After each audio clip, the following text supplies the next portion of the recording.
Akkas ijoollee walloo ajab.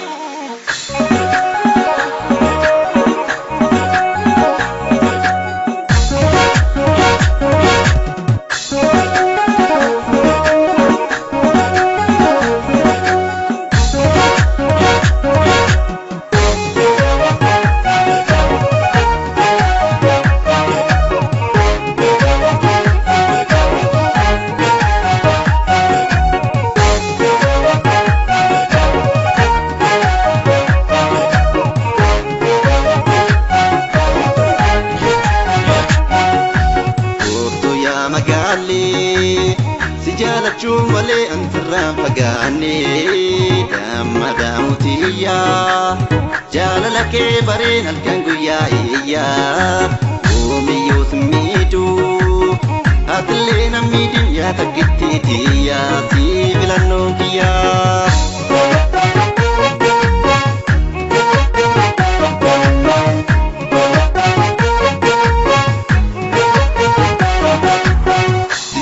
Chum male jipakein beku siko pada wangku kalami ko beku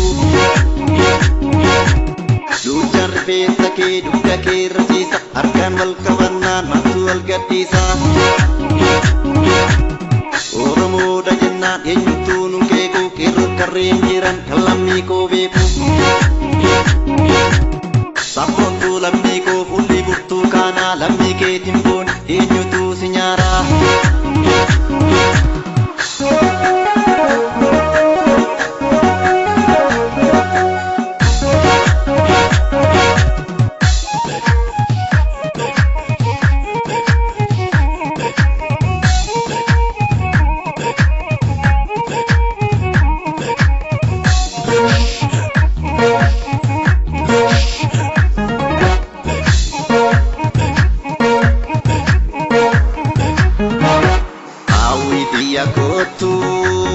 Jalala kef jedin baby yakiya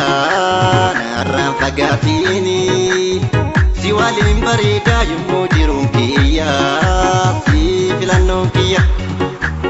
sinjalla onne ku buku biya koti urma karar latin malishe sigoti guchadi nafjedi jalle do inni su sinjirana jeti onne ko ya chisu Sapon tu lammi ko fufri buttu kana lammi ke timboni enyutu sinyara Awi tanar gati simbu akka keti waluman jirana anis yumu keti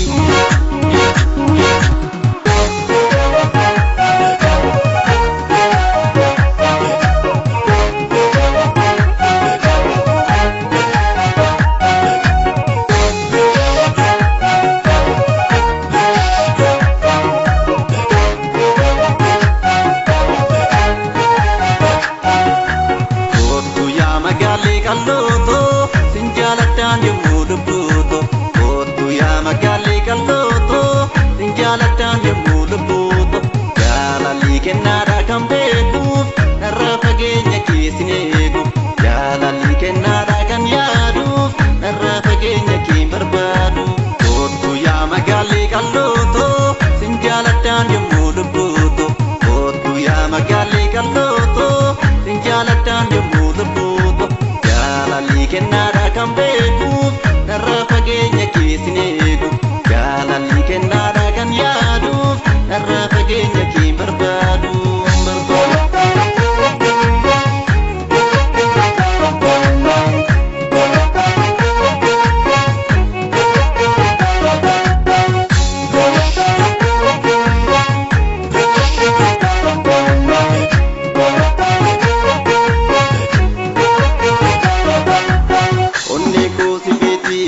Jalati mirikisa kutu kama kotiati